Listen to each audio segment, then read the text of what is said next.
નમસ્કાર મિત્રો, ખેડૂત પોકેટ ચેનલમાં તમારું સ્વાગત છે। દેશ, દુનિયા અને ગુજરાતના તાજા, મોટા અને સૌથી મહત્વના સમાચાર જાણીએ તે પહેલા ચેનલમાં નવા છો તો ચેનલને જરૂરથી સબસ્ક્રાઇબ કરી લેજો। 5 વર્ષમાં પ્રધાનમંત્રી મોદીના 38 વિદેશ પ્રવાસ પાછળ કરોડોનો ખર્ચો। મોદી 325 વખત ગયા હતા અમેરિકા। અમેરિકામાં ગ્રીન કાર્ડ વિઝા ધારકોને મોટો આદેશ, તમામ પેપર સાથે રાખજો નહીતર થશે મોટો દંડ। પીએમ મોદી બ્રિટનથી 2 દિવસના પ્રવાસે માલદીવ્સ રવાના, સ્વતંત્રતા સમારોહમાં બનશે ચીફ ગેસ્ટ। કોરોના મહામારીએ માનસિક સ્વાસ્થ્ય પર જોખમ ઊભું કર્યું, મગજને ગંભીર અસર થઈ, રિસર્ચમાં થયો મોટો ખુલાસો। કરોડોની લોન શેલ કંપનીઓ અને અન્ય ગ્રુપ સંસ્થાઓને ડાયવર્ટ કરાય, અનિલ અંબાણીની 50 કંપનીઓ પર ઈડીએ પાડ્યા દરોડા। થાઇલેન્ડ અને કંબોડિયા વચ્ચે ફાટી નીકળેલા યુદ્ધમાં 11 લોકોના થયા મોત અને 28 લોકો થયા ઘાયલ। ભારતની 99% નિકાસ ડ્યુટી ફ્રી થશે। બ્રિટિશ ઉત્પાદનો પરની ઇમ્પોર્ટ ડ્યુટી ઘટાડતા કાર અને વિસ્કી સસ્તા થશે। ભારત બ્રિટન વચ્ચે મુક્ત વેપાર કરાર પર મહોર। પશ્ચિમ બંગાળના બાંકુરા અને પૂર્વ બર્દવાન જિલ્લામાં થયો કાળો કેર, વીજળી પડતા 13 લોકોના ગુમાવ્યા જીવ। બ્રિટનમાં વડાપ્રધાન મોદીએ કિંગ ચાર્લ્સ તૃતીય સાથે કરી મુલાકાત અને બ્રિટનમાં કર્યું વૃક્ષારોપણ। પાકિસ્તાનમાં બલુચિસ્તાનમાં ફરી મોટી આતંકી હુમલો થયો, ક્વેટા જતી ટ્રેનને કરાય ટાર્ગેટ।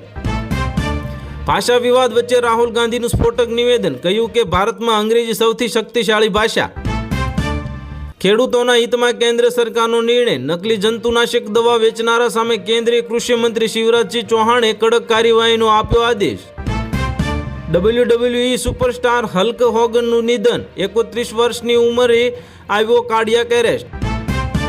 ગુજરાતમાં 5 દિવસ ગાજવીજ સાથે ભારે વરસાદની આગાહી, 20થી વધુ જિલ્લામાં કરાયું એલર્ટ જાહેર। 55 વ્યક્તિઓ સાથેનું રશિયન વિમાન પૂર્વ આમુર વિસ્તારમાં તૂટી પડ્યું, મીડિયાના જણાવ્યા પ્રમાણે તમામ લોકોના થયા મોત। અમદાવાદમાં વસ્ત્રાલ થલતેજ રૂટ પર હવે દર 7 મિનિટે મળશે મેટ્રો ટ્રેન, રવિવારે 10 મિનિટે થશે સંચાલન। સાઉથ આફ્રિકાના પ્રાઇવેટ ગેમ રિઝર્વમાં હાથીએ કચડી નાખતા કરોડપતિ સીઈનું થયું મોત। આરોગ્યની રક્ષા કરતી ડેરી પ્રોડક્ટ પર 12% જીએસટી, મોંઘું થતાં નકલી કારોબાર પણ વધ્યો અને 5% કરવાની કરાઈ માંગ। ભારતની ટીમની પહેલી ઇનિંગ 358 પર જ સમેટાઈ, પંતે 50 ફટકારી, બેન સ્ટોકે ઝડપી 5 વિકેટ। યુએઈમાં મેચો રમાડવા બીસીસીઆઈ સહમત, ભારત પાકિસ્તાનની મેચ અને સ્થળ અંગે પણ કરાયો ખુલાસો। રાહુલ ગાંધી ફરી ગુજરાત આવશે અને આણંદમાં 3 દિવસીય તાલીમ શિબિરનું કરાયું આયોજન। રાજસ્થાનમાં ઝાલાવાડમાં મોટી દુર્ઘટના, સરકારી શાળાની છત થઈ ધરાશાયી, 4 બાળકોના મોત અને અનેક કાટમાળ નીચે દટાયા। કોઈ રસ્તો નહોતો, સરકાર જ બની ગઈ હતી દુશ્મન, જગદીપ ધનખડના રાજીનામા અંગે વધુ એક કરાયો દાવો। સૌથી લાંબા સમય સુધી પદે જળવાઈ રહેનારા દેશના બીજા અને વડાપ્રધાન પીએમ મોદી બન્યા અને ઇન્દિરા ગાંધીનો તૂટ્યો રેકોર્ડ। ઘરડા માતા પિતાની સાર સંભાળ માટે કેન્દ્ર સરકારના કર્મચારીઓ 30 દિવસ રજા લઈ શકે છે, કેન્દ્રીય મંત્રીએ આપ્યું નિવેદન। અમદાવાદ પ્લેન ક્રેશના 4 દિવસ બાદ 112 પાયલટ મેડિકલ લીવ પર ઉતર્યા હતા, નાગરિક ઉડ્ડયન રાજ્યમંત્રીએ આપ્યું મોટું નિવેદન। હિંસાગ્રસ્ત મણિપુરમાં ફરી 6 મહિના માટે રાષ્ટ્રપતિ શાસન વધ્યું, સંસદમાં પ્રસ્તાવ થયો મંજૂર। મનરેગામાં ગરીબોનું શોષણ, અન્ય રાજ્યો કરતાં ગુજરાતમાં ઓછું વેતન અને સરકારી તાઇફા પાછળ ધૂમ ખર્ચા। બાંગ્લાદેશ અને પાકિસ્તાન વચ્ચે વિઝા ફ્રી કરાર, ભારત માટે બન્યો ચિંતાનો વિષય। પવિત્ર શ્રાવણ માસનો શુભારંભ, સોમનાથમાં 10 લાખ ભાવિકો ઉમટશે અને દરરોજ મહાદેવજીને વિશેષ શૃંગાર કરે છે। ઇઝરાયેલને ઇતિહાસનો સૌથી મોટો ઝટકો, ફ્રાન્સ પેલેસ્ટાઇનને દેશ તરીકે આપશે માન્યતા। 2024માં 2 લાખથી વધુ ભારતીયોને નાગરિકતા છોડી, કેન્દ્ર સરકારે રાજ્યસભામાં આપ્યો જવાબ। ટ્રમ્પે દિગ્ગજ કંપની ગૂગલ, માઇક્રોસોફ્ટ, મેટા જેવી મોટી કંપનીઓને ચેતવણી આપી અને કહ્યું કે ભારતમાંથી હાયરિંગ કરી દેજો બંધ। ઓસ્ટ્રેલિયાના મેલબોર્નમાં બીએપીએસ સ્વામિનારાયણ મંદિર પર હુમલાની ઘટના, મંદિરની દિવાલો પર લખ્યા ઉશ્કેરણીજનક મેસેજ। એશિયાના 2 દેશો એવા થાઇલેન્ડ અને કંબોડિયા વચ્ચે યુદ્ધ, થાઇલેન્ડની એર સ્ટ્રાઇક બાદ કંબોડિયાનો રોકેટ અને ડ્રોનથી કરાયો હુમલો। રશિયા અને યુક્રેન વચ્ચે 7 અઠવાડિયા પછી તુર્કીના ઇસ્તંબુલમાં બેઠક યોજાઈ અને રશિયા યુક્રેન વચ્ચે 7 અઠવાડિયામાં પહેલીવાર શાંતિની મંત્રણા થઈ। તુષાર ચૌધરીનો કેજરીવાલ પર પલટવાર, આગળ જ ખબર પડશે કે કોણ લગ્નની જાનનો ઘોડો છે ને કોણ રેસનો ઘોડો। સરકારી કર્મચારીઓ માટે સરકારનો મોટો નિર્ણય, વૃદ્ધ માતા પિતાની સંભાળ માટે લઈ શકે છે 30 દિવસની રજા, નહીં કપાય પગાર. બોટાદ જિલ્લામાં 72,071થી વધુ ખેડૂતોએ ફાર્મર રજિસ્ટ્રી અંતર્ગત ખેડૂત નોંધણી કરાવી. પીએમ કિસાન યોજના રૂપિયા 2,000ના આગામી હપ્તા માટે ખેડૂત આઈડીની નોંધણી ફરજિયાત. ઉલ્લુ, ALT, બાલાજી અને બિગ શોટ સહિત 25 એપ્સ પર પ્રતિબંધ. અશ્લીલ કન્ટેન્ટ સામે સરકારનું આકરું વલણ.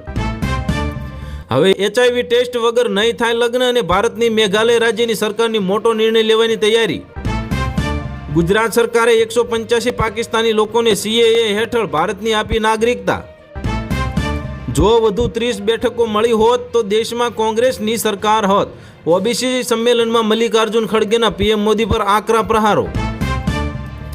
ગોવાની ફેની અને કેરળની તાળી બ્રિટનમાં વેચાશે. ભારતમાં વિસ્કી સસ્તી થશે. ટ્રેડ ડીલમાં મહત્વનો લેવાયો નિર્ણય.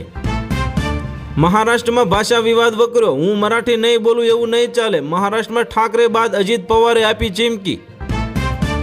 જામનગરમાં કોંગ્રેસનો ખેડૂત મુદ્દે વિરોધ. પાક વીમા અને રાહત પેકેજને લટકતું ગાજર ગણાયું. વલસાડના મધુબન ડેમમાંથી 50,000 ક્યુસેક પાણી છોડાયું. દમણગંગા નદી કાંઠામાં ગામોને કરાયા એલર્ટ. મિસાઇલ હુમલાથી કાટમાળમાં ફેરવાયા બૌદ્ધ મંદિર. થાઇલેન્ડ કંબોડિયા યુદ્ધના ગંભીર પરિણામ. ગુજરાતમાં સિઝનનો 55.26% વરસાદ નોંધાયો. સરદાર સરોવર ડેમમાં 60% જેટલો થયો જળ સંગ્રહ. ઉપરાષ્ટ્રપતિની ચૂંટણી પ્રક્રિયા શરૂ. રાજ્યસભાના મહાસચિવને ચૂંટણી અધિકારી તરીકે કરાયા નિયુક્ત. કેજરીવાલ ભગવત માનની ચૈતર વસાવાના સમર્થનમાં ડેડિયાપાડામાં યોજી વિશાળ જનસભા. લોકોને રંજાડતા અસામાજિક તત્વોને કડક હાથે ડામી દેવા મુખ્યમંત્રીના રાજ્ય સ્વાગત ઓનલાઈન જનફરિયાદ નિવારણ કાર્યક્રમમાં આપ્યા દિશા નિર્દેશો. ગુજરાતના આમ આદમી પાર્ટીમાં વધુ એક વિકેટ પડશે. ઉમેશ મકવાણા બાદ વધુ એક ધારાસભ્ય સુધીર વાઘાણી થયા નિષ્ક્રિય. કમલ હસને તમિલનાડુ રાજ્યસભા સંસદ તરીકે શપથ લીધા. DMK સાથે રાજકીય સફર કરી શરૂ. મહારાષ્ટ્રના રાજકારણમાં હલચલ.